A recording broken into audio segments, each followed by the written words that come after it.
Chers téléspectateurs, merci de nous renouveler votre confiance à travers ce programme. Dans cette édition de Vitrine diplomatique, notre invité est l'ambassadeur extraordinaire et plénipotentiaire de la République italienne au Cameroun, son Excellence Filippo Scamacca del Murgo. Avec lui, nous allons aborder à la fois des questions liées à la fête nationale italienne, des sujets liés à la coopération bilatérale Cameroun-Italie, mais aussi du dialogue politique structuré Cameroun-Union européenne. Un entretien que je vous invite à suivre.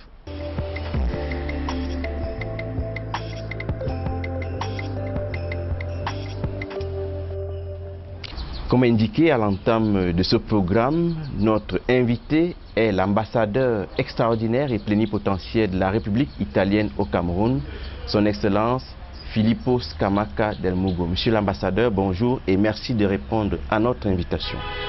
Merci à mon tour de m'avoir invité et aussi mes salutations à tous ceux qui nous écoutent. Dans cette édition, nous allons parler de deux principaux sujets. D'abord, les sujets relatifs à la fête nationale italienne célébrée il y a quelques jours et davantage la coopération bilatérale qui lie le Cameroun à l'Italie. Mais avant cela, Excellence, est-ce que vous pouvez nous dire comment vous vous sentez dans ce pays qui vous accueille depuis quelques années déjà? En général, les Italiens se sentent très bien au Cameroun. Ils ont un partenariat très facile. Je suis un de ces Italiens. Je suis très passionné sur le Cameroun, sur les gens, sur la culture, sur les possibilités de mettre en contact nos pays et essayer de contribuer à une société plus développée, plus juste, plus équitable, avec un bien-être, j'espère, très diffusé. Pour l'Italie, c'est aussi des opportunités, bien sûr, c'est un partenariat, mais il y a, comment dire, le partenariat, c'est réciprocité des intérêts. Et dans le cas de l'Italie, c'est très facile. Vous êtes au Cameroun depuis l'année 2021. Vous avez présenté au président de la République du Cameroun les lettres de créance il y a quelques jours. Comment est-ce que vous avez vécu ces moments importants? C'était un énorme honneur pour moi. Le moment des lettres de créance, c'est le moment où juridiquement commence l'activité d'un ambassadeur. Mais en réalité, avec la présentation au ministre des Affaires étrangères des copies figurées, on a la possibilité de faire presque toutes les autres fonctions. Mais tout de même, ça reste que d'un point de vue formel, c'est celui-là le moment et je suis très content d'avoir pu le faire et d'échanger aussi quelques mots avec le chef de l'État.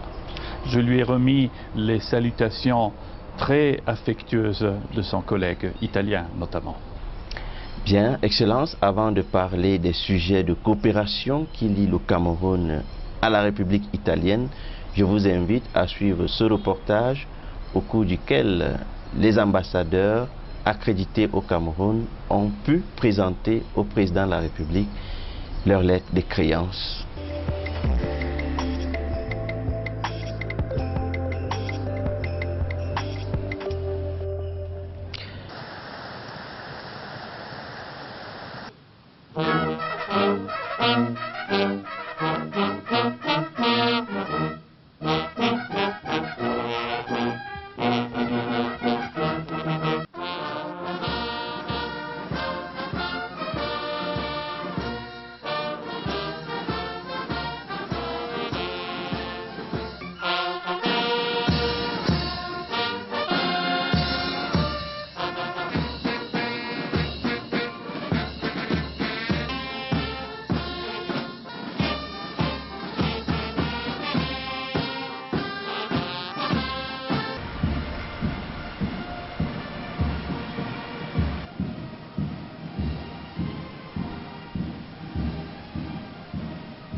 Monsieur le Président de la République, j'ai l'honneur de vous remettre, en même temps que les lettres de rappel de mon prédécesseur, celles par lesquelles Son Excellence, Monsieur Sergio Mattarella, m'accrédite auprès de vous en qualité d'ambassadeur extraordinaire et plénipotentiaire.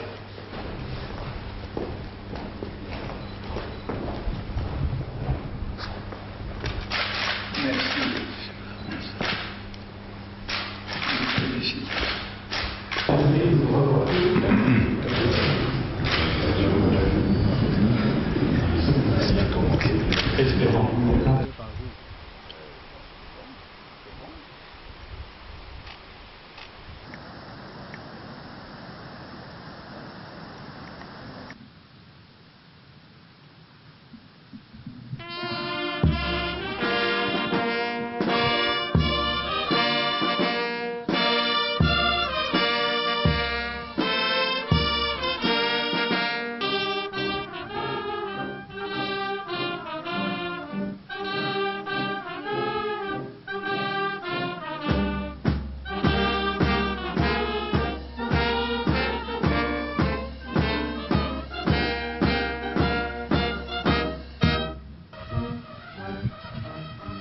Your Excellency, the Ambassador of the Italian Republic, all under the command of Commander Martin Echutani, Commanding Officer of the 1st Special Intervention Battalion, at your orders, Excellency.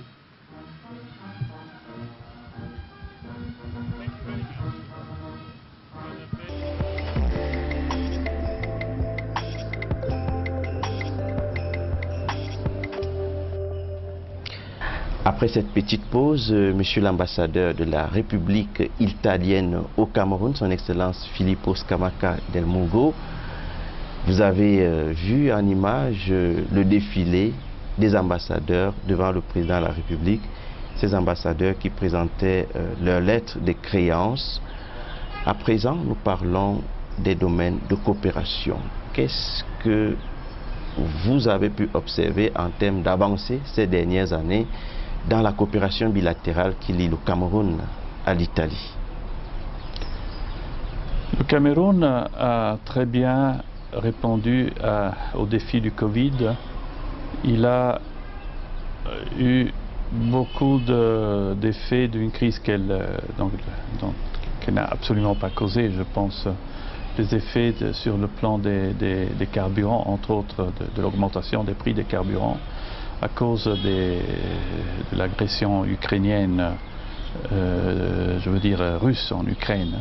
Cette situation n'a pas du tout affaibli la coopération bilatérale. Tout au contraire. Nous avons eu il y a beaucoup de projets dans le domaine de l'économie, entre autres, mais surtout des projets dans l'économie privée. Moi, je crois beaucoup dans cette possibilité d'avoir pas seulement une relation commerciale, non seulement une coopération de vente de technologie, mais je vois l'importance d'avoir des collaborations entre êtres humains, entre entreprises petites et moyennes. Je crois beaucoup que les facilitateurs de ce développement peuvent être, il y a cette communauté qui n'est pas très grande. À peu près combien d'Italiens au Cameroun? 16 000 personnes. C'est presque tous des étudiants ou des anciens étudiants. Un bon nombre d'eux sont rentrés au Cameroun. Il y a des endroits où vous allez voir beaucoup de spécialistes qui ont eu une formation en Italie, notamment le centre de recherche international Chantal Biya. Vous verrez là-bas que pratiquement on parle italien. Cela étant, cette base humaine est, je pense, un facteur de rapprochement, un facteur qui facilite les entreprises qui veulent prendre le risque et investir dans ce pays, où il y a bien sûr, pour quelqu'un qui vient d'Italie, beaucoup de choses qui ne sont pas connues, une toute autre façon de voir la vie et de bouger, et il y a aussi la gouvernance qui est très différente. Cela étant, je pense que ce sera une base importante. Nous sommes en train de construire sur ce sujet et je suis donc très confiant que nous allons avoir une coopération diversifiée. Pas seulement donc commerce, technologie, entreprise, mais aussi investissement. L'autre aspect important, c'est la collaboration dans le domaine de la solidarité. Il y a beaucoup d'initiatives nouvelles. Les initiatives, bien sûr anciennes, s'agrandissent et se renforcent. C'est aussi un facteur très important de notre amitié. L'Italie apporte beaucoup au Cameroun, notamment dans les domaines de la culture, l'enseignement supérieur, l'économie, l'énergie renouvelable. Et que gagne finalement l'Italie en retour?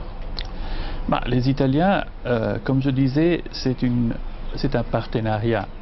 Donc c'est des intérêts réciproques. L'intérêt du Cameroun, on le voit, mais il y a aussi un intérêt de l'Italie, parce qu'il y a de retour dans le domaine des opportunités qu'on peut cueillir. Quand on investit, on génère aussi des résultats, même d'entreprise. Le marché africain est énorme, c'est la seule région du monde qui continue à croître en termes démographiques. C'est une région du monde où encore beaucoup est à construire. Et donc, être présent dans cette région du monde est aussi un avantage, n'est pas du tout donc un acte de pure solidarité. Et il y a aussi un aspect que je voulais simplement rappeler, c'est que le monde est un monde de ressources environnementales limitées. L'agenda du développement durable est un enjeu véritable. Sans l'Afrique, on ne peut pas y arriver. On a besoin de l'Afrique, on a besoin de travailler ensemble dans des défis qui sont communs.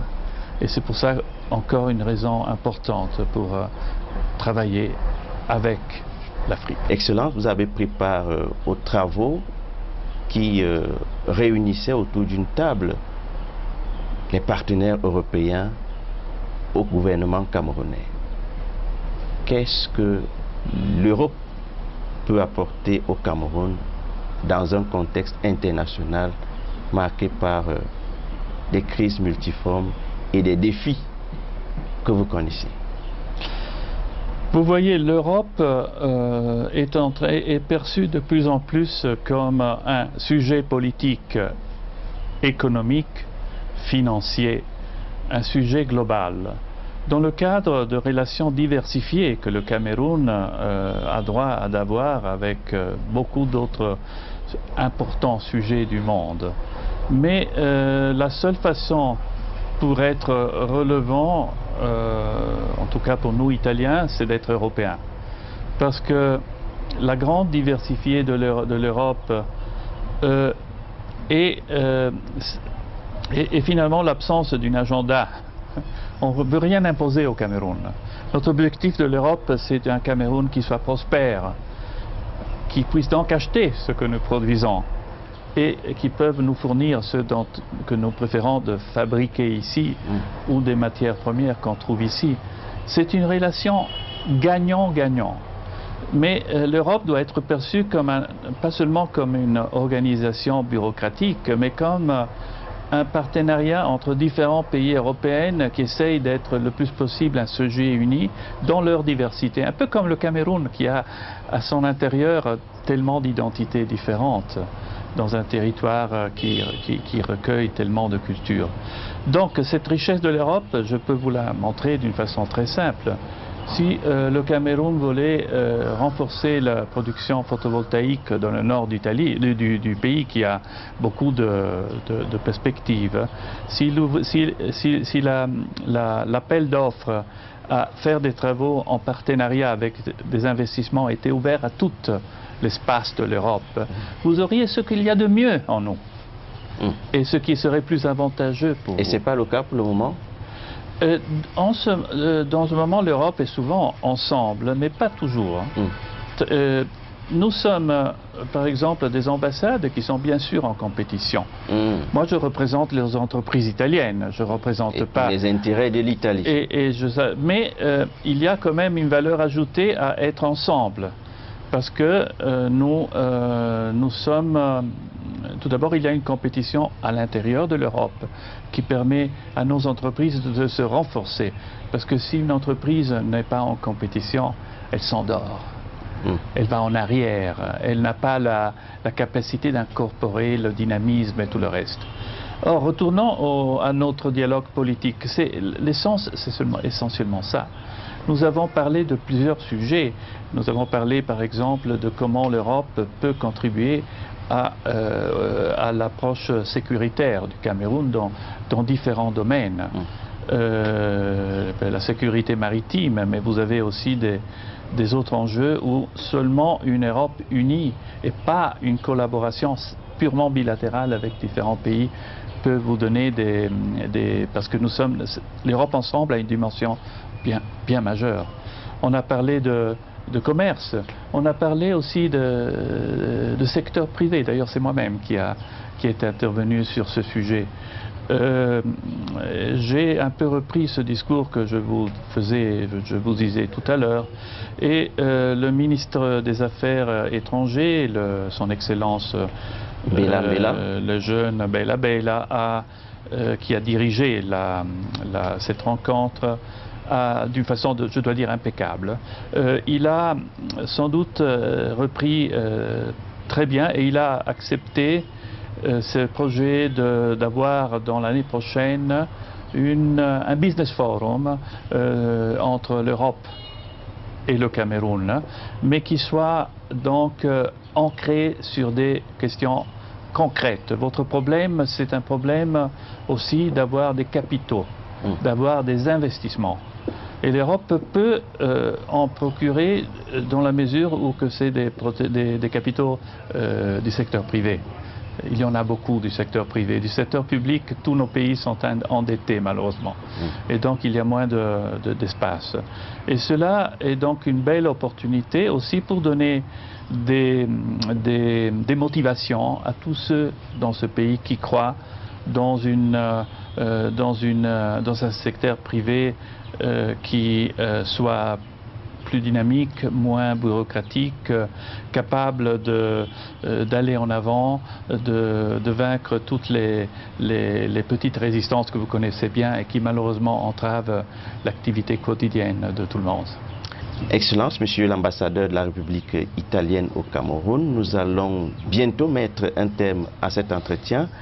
Mais avant d'y arriver, je voudrais que vous évoquiez de façon succincte ou que vous commentiez de façon succincte cette autre actualité importante.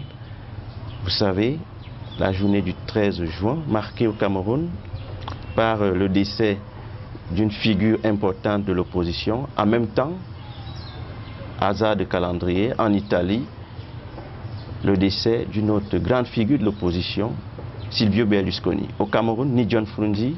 En Italie, Silvio Berlusconi. Quel commentaire? C'est une triste coïncidence. Malheureusement, dans le cas de l'Italie, Silvio Berlusconi, c'est la clôture d'une phase historique de notre politique. Il a vraiment révolutionné le cadre politique de l'Italie, qui avant Berlusconi, en simplifiant un peu, était beaucoup dépendant des mêmes gens. Une coalition, peut-être parfois les gens changeaient, mais les partis étaient toujours les mêmes. Avec Berlusconi, on a eu des alternances droite-gauche. Aucun système n'est parfait, bien sûr. Il y a eu des avantages et des désavantages dans les deux cas. Mais tout de même, c'est une césure de la politique italienne. Et donc, c'est une personne qui avait, et on le voit, suscité à la fin beaucoup de respect. Et on le voit par le fait que les Italiens lui ont tributé cet après-midi un funérail d'État. Et qu'il y a eu aussi des manifestations de participation, même à partir de l'étranger et même dans la même famille politique européenne. Dans le cas du Cameroun, je regrette beaucoup que il y a eu aussi ce deuil aussi important. Il faut que de ces expériences, on puisse tirer un peu des réflexions et essayer d'aller en avant. le plus possible. Nous irons sans doute en avant avec cet autre élément que je vous propose, Excellence Monsieur l'Ambassadeur. Votre collègue de France, son Excellence Thierry Marchand, a effectué une importante actualité dans la région de l'Adamawa. Nous voyons cela avec notre reporter Nicole Doudou.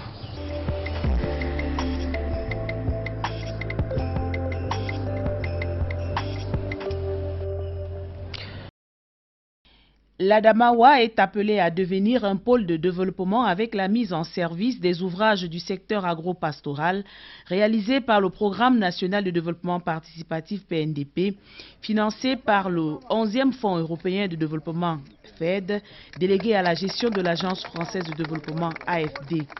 Les populations du département de la Vina n'ont pas caché leur joie à l'accueil de l'ambassadeur de France au Cameroun lors de l'inauguration de 2 projets témoins le 24 mai 2023 en Ngaoundéré. C'est déjà une fierté. Même les bergers sont contents. Les acheteurs, les propriétaires, vraiment dès qu'ils voient ici, là, nous sommes sûrs que le taux de pourcentage des animaux qui viendront ici va se multiplier peut-être par 100. Et maintenant, la population ne souffre plus. Pour amener nos vivres en ville, avant vous prenez un sac avec la moto, on vous demande 1000 francs, maintenant c'est moins. Et quand vous êtes en ville, vous dites que vous allez à Marza, vous prenez la moto-taxi, ils refusent parce que la route n'est pas bonne. Maintenant là on est à l'aise, quand on dit qu'à Marza, on dit que mais ça dépasse même le goudron. Les agriculteurs de la zone de Marza, Ngaoundéré, Sioutere, Bondjon pourront désormais voir l'augmentation de leurs revenus du fait de l'évacuation facile des denrées vers les marchés grâce à la réhabilitation de la piste rurale de 12 km environ. Moi je vois surtout sur les 2 sites où on est allé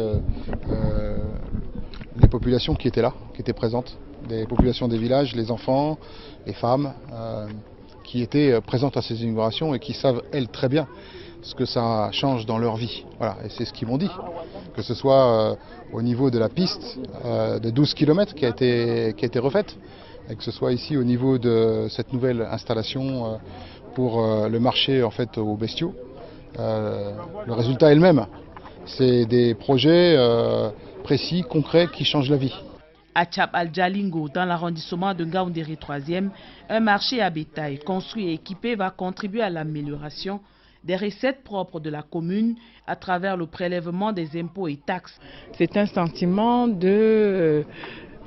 d'avoir contribué à quelque chose de palpable, quelque chose qui a changé la vie des bénéficiaires, que ce soit les communes entre elles, que ce soit les populations. Et notamment ici, il s'agit des producteurs, c'est-à-dire pour ce cas-ci des éleveurs. Et ça c'est important. Et ça nous sort du niveau classique, le PNDP classique, pour nous mettre dans une dimension nouvelle, une dimension supérieure avec le plan territorial de développement et avec les syndicats de communes. Ces projets réalisés par le PNDP visent à changer le visage de l'agro-pastoral au Cameroun à travers l'élaboration de 13 plans territoriaux, l'appui aux syndicats des communes concernées, le désenclavement des bassins de production, l'appui aux filières porteuses et la réalisation des ouvrages socio-économiques.